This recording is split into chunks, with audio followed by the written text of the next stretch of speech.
Shalom. All praises go to the Most High, Yahweh, Bahashim, Yahweh Shai. Double honor unto the elders at great millstones for the teachings of the scriptures, and shalom to the sincere Akyam, the sincere brothers. This is Genesis chapter 19, verse 1. Subtitled Sodom and Gomorrah Destroyed, and also um, verse 30, the sins of Lot's daughters. Okay, and there came two angels unto Sodom at even, and Lot sat in the gate of Sodom. And Lot, seeing them, rose up to meet them, and he bowed himself with his face toward the ground. And he said, Behold, now, my lords, turn in, I pray you, into your servant's house, and tarry all night, and wash your feet. And ye shall rise up early, and go on your ways. And they said, Nay, we will abide in the streets all night, because they was looking for trouble, basically. And he pressed up those were angels, by the way. Oh, I just said that, Salakia. And he pressed upon them greatly, and they turned in unto him, and entered into his house. And he made them a feast, and did bake unleavened bread, and they did eat. But therefore they laid down. But before they laid down, the men of the city, even the men of Sodom. So wait a minute, Salakia. Gotta wipe my hand. It's kind of slippery. Yeah, I just put oil.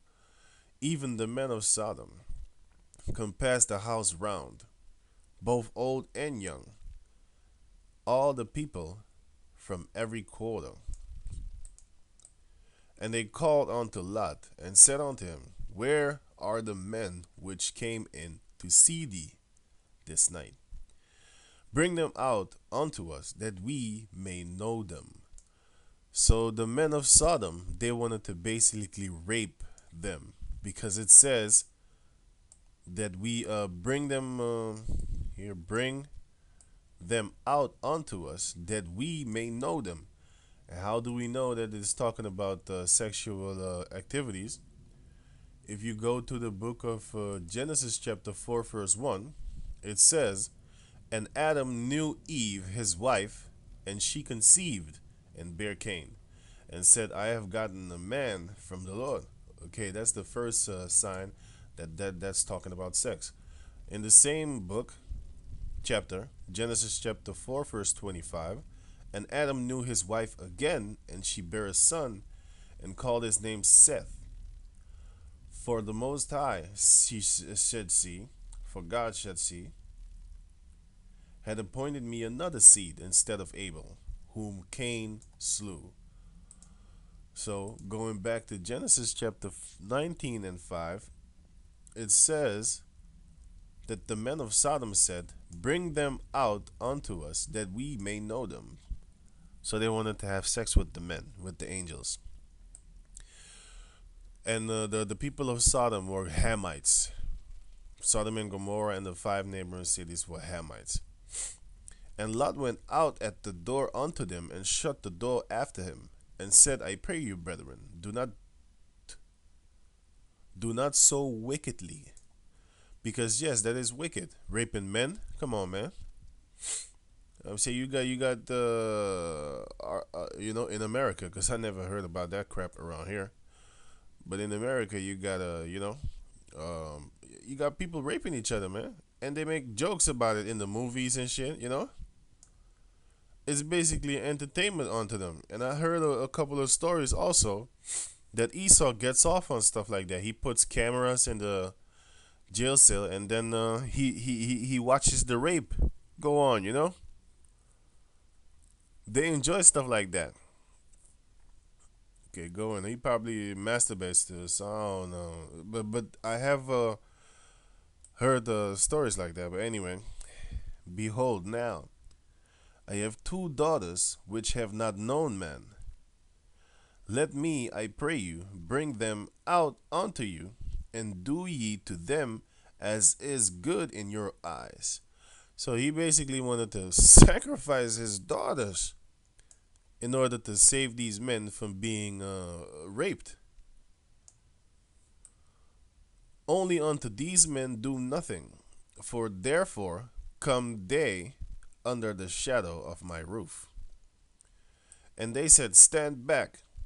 And they said again, This one fellow came in to sojourn, and he will needs be a judge.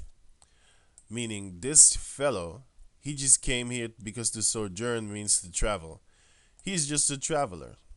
He just came from somewhere else and he just traveled on to here, and now he want to be a judge. Because to them, Lot was like some kind of stranger. He doesn't know the customs of Sodom, you know. Now we will deal worse with thee than with them. And they pressed sore upon the man, even Lot, and came near to break the door. But the men, the two angels, put forth their hand and pulled Lot into the house to them, and shut the door, and smote the men that were at the door of the house with blindness, both small and great, so that they wearied themselves to find the door. So even when they was blind, they was still trying to get into the door, still trying to get the door open. They wasn't scared at all. It didn't even they didn't even consider like, okay, why am I blind? Because they was that wicked, they was that filthy. And the men said unto Lot, Hast thou here any besides? Meaning, have you ever other people? Who else is in the house? Sons-in-law, and thy sons, and thy daughters, and whatsoever thou hast in the city, bring them out of this place, for we will destroy this place, because the cry of them is waxing great before the face of the Lord, the Most High, Yahweh Hashem Yahushai. And the Lord, the Most High, had sent us to destroy it. Sorry about that. And Lot went out, and spake unto his sons-in-law, which married his daughters, and said, Up, get you out of this place, for the Lord will destroy this city. But he seemed as one that mocked unto his sons-in-law, meaning they didn't believe him. Those sons-in-law, they didn't believe him. They was probably Hamites anyway. And when the morning arose, then the angels hastened Lot, saying, Arise, take thy wife and thy two daughters, which are here, those two virgin daughters, lest thou be consumed in the iniquity of the city. And he just left everybody else. And while he lingered, the men laid hold upon his hand, the two angels, and upon the hand of his wife, and upon the hand of his two daughters, and upon the hand of his two daughters. The Lord, the Most High, being merciful unto him, and they brought him forth, and set him without the city. So the angels brought them forth, because it's the mercy of the Most High.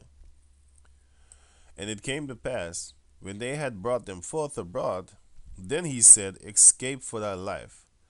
Look not behind thee, neither stay thou in all the plain. Escape to the mountains, lest thou be consumed. And Lot said unto them, Oh, not so, my lord.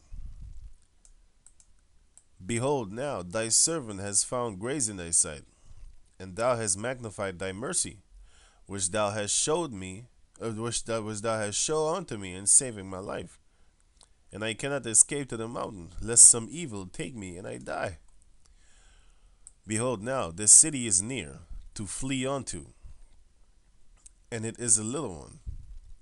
Oh, let me escape thither. Is it not a little one? And my soul shall live. And he said unto him, See, I have accepted thee concerning this thing also, that I will not overthrow this city, for the which thou hast spoken. Haste thee, escape thither, for I cannot do anything till thou be thither. Therefore the name of the city was called Zoar.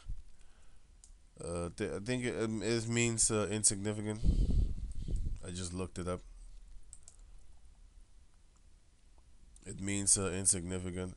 But it's not 100% sure because well, the elders could read Hebrew because these Edomites, these so-called white people, they might translate it differently. It might be the same meaning, but it's a different word. That's what I mean. The original word of it. Going on. The sun was risen upon the earth when Lot entered into Zoar. Then the Lord rained upon Sodom and Gomorrah brimstone and fire from the Lord out of heaven. That was basically an atom bomb, because brimstone and fire are the key ingredients of the nuclear bomb. Brimstone and fire. Those are the ingredients of a nuclear bomb, even an atom bomb. You know what I'm saying? So I will get a quick precept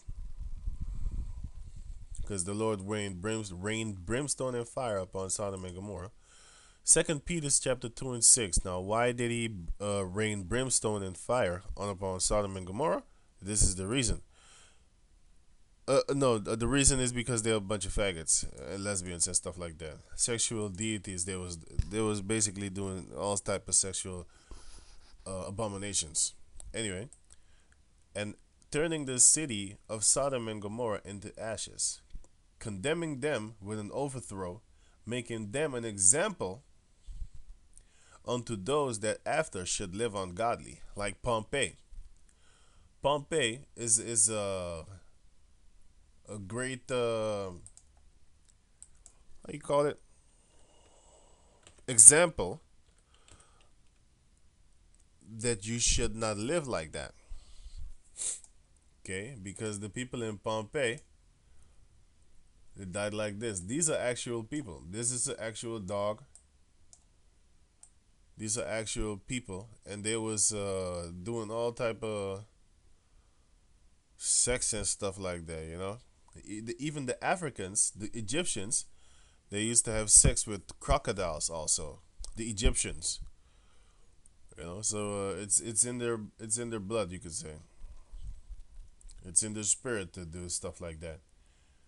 Here you can see the paintings of them having all types of sex and stuff like that. Here you can see a painting of a statue of a man wearing a goat skin, having sex with a goat, thinking he's a goat. So that's why he has sex with a goat.